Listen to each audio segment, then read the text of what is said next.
था, उनका जो मंतव्य था, पूरे देश और दुनिया में उन्होंने अपना लोहा मनवाया। मैं समझता हूं कि हर कांग्रेसी कार्यकर्ताओं को उस प्रकार के साहस की आवश्यकता है।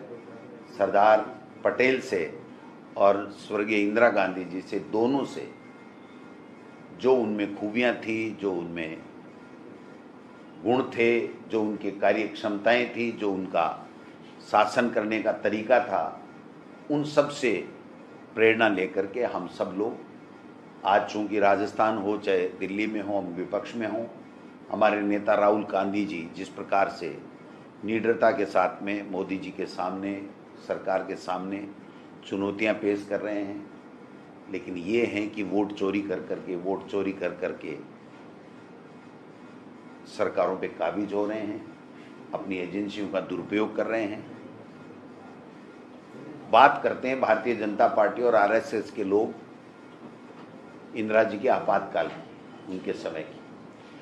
वो संविधान में जो प्रावधान था उसके तहत तत्कालिक समय की आवश्यकताओं के अनुरूप किया गया, फिर भी उन्होंने कहा कि हो सकता है ये हमारी गलती हो, लेकिन आज तो अघोषित आपातकाल है।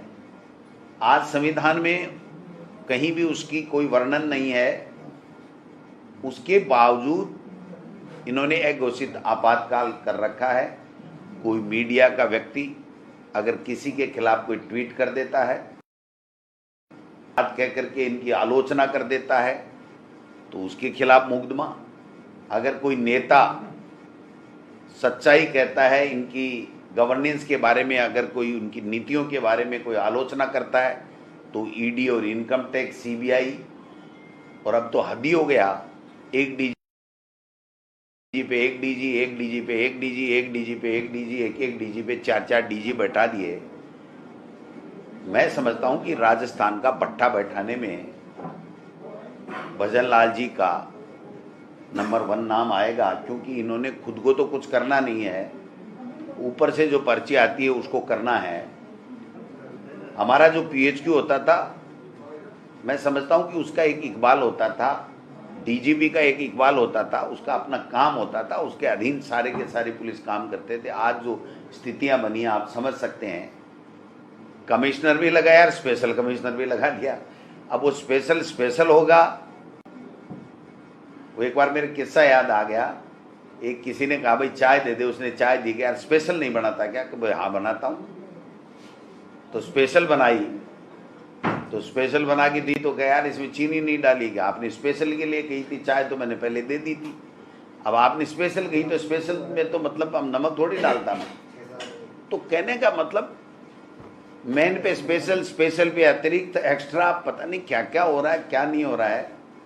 जो हालात बने हुए हैं इस सरकार के, वो बहुत ही दयनीय हैं, चिंताजनक हैं। पूरे राजस्थान में किसी भी वर्ग का कोई काम नहीं हो रहा है, और इनके मंत्रियों के, कलेक्टर और एसपी फोन नहीं उठाते हैं। जब ये जाते हैं तो 5 लोग भी सर्किट हाउस में इनसे मिलने नहीं आते हैं। यानी कार्यकर्ताओं को, इन्हीं के कार्यकर्ताओं को आशा खत्म हो चुकी है कि हमारा काम भी होगा क्या, हम मंत्री के पास क्यों जाएं।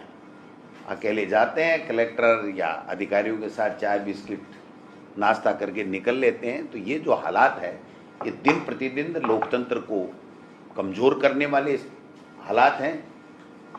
यहाँ पर आज जितने भी ठेके मिल रहे हैं राजस्थान के अंदर, मैं आपको लिख के दे सकता हूँ, सारे के सारे गुजरात की वो लोबी जो दिल्ली में काम करती है या दिल्ली की पर्ची लेकर के आती है, उसी को ठेका मिलता है।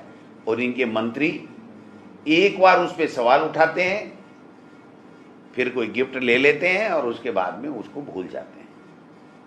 एक नहीं, मैं 20 उदाहरण कभी दोबारा प्रेस कॉन्फ्रेंस करके गिना सकता हूं कि किस मंत्री ने किस बात के ऊपर सवाल उठाया और 2 दिन बाद में उसके बाद में गायब।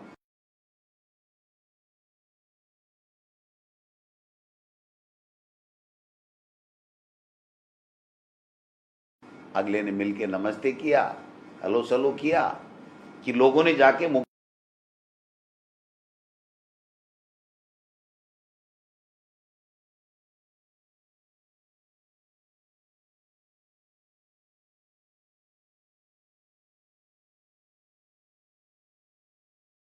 कि लोगों ने जाके मुख्यमंत्री जी को कहा कि कलेक्टर और एसपी हमारे मंत्रियों की सुनते नहीं हैं। तो मुख्यमंत्री जी ने मंत्रिमंडल की बैठक में पूछा बताते हैं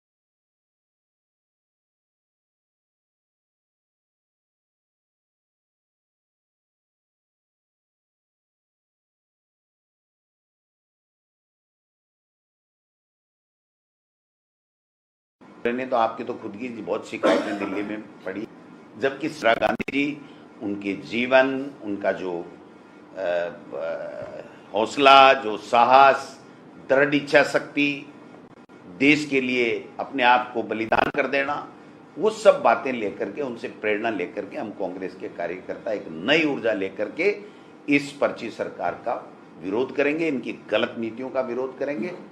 और अंता चुनाव में जल्दी रिजल्ट आने वाला है, इनको पता लग जाएगा कि ये कहां पर खड़े।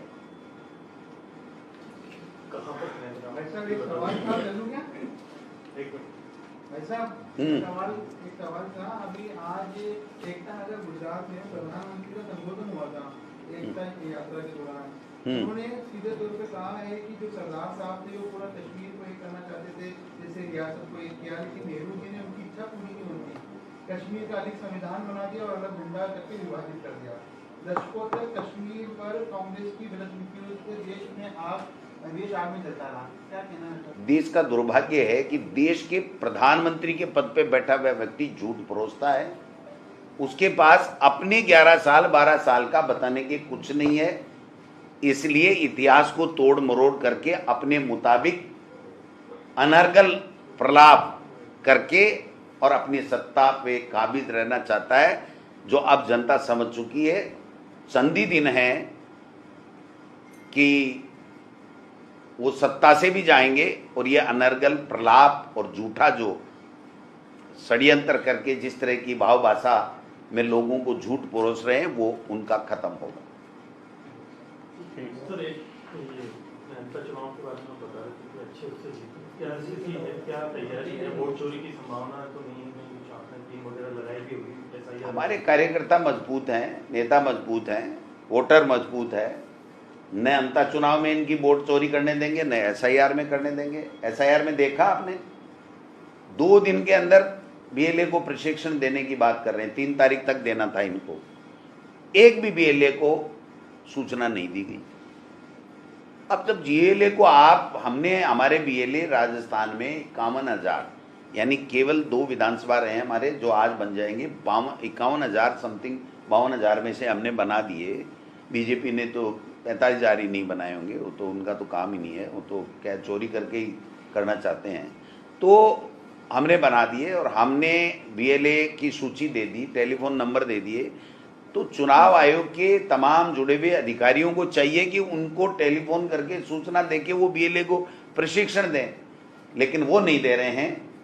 लेकिन हम कांग्रेस पार्टी, प्रदेश कांग्रेस कमेटी ने तय किया है कि आज ही हम हर विधानसभा क्षेत्र 200 ऑब्जर्वर इसके लिए लगाएंगे और वो जा करके वहाँ तमाम बीएलए को इकट्ठा करके और उनको प्रशिक्षण भी देंगे, और जो गणना प्रपत्र ये फार्म जो है उसमें उनकी फोटो में, उनके ओर में, सब में सहायता करेंगे। और एक भी वाजिब व्यक्ति का वोट हम लोग नहीं कटने देंगे, ये हमने संकल्प लिया। और इस संकल्प में हम अब दिन रात, जब तक 2 महीने तक ये पूरा एसआईआर नहीं हो जाता, तब तक कांग्रेस का हर नेता कार्यकर्ता अपने बीएलए के साथ में और जो बीएलओ हैं सरकारी, उनके साथ में संपर्क बना करके वोटरों की मदद करेगा। इन्होंने तो कह दिया हम एसआईआर कर रहे हैं, कह रहे हैं सबकी फोटो दोबारा चाहिए। आप बताइए, किसी गांव में ढाणियों में बैठे हुए व्यक्ति के पास में फोटो होगी?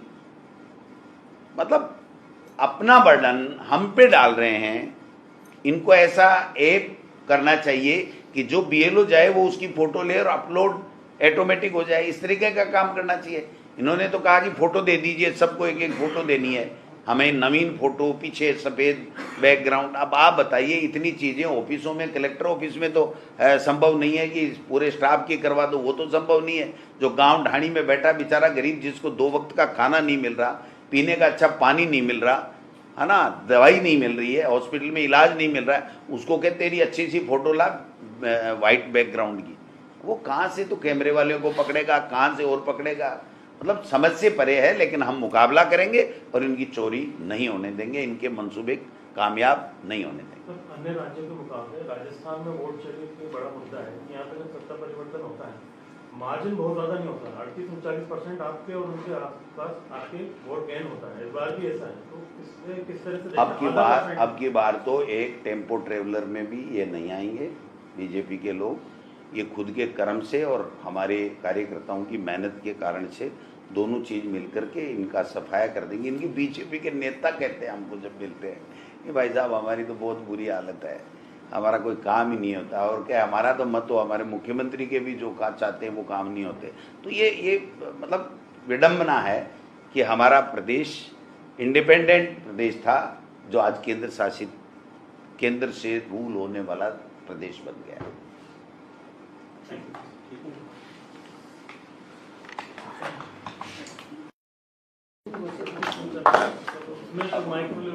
अब गणा बढ़ा देंगे इस बार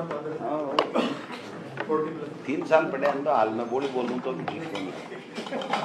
आज तो आज नहीं बोलूँ।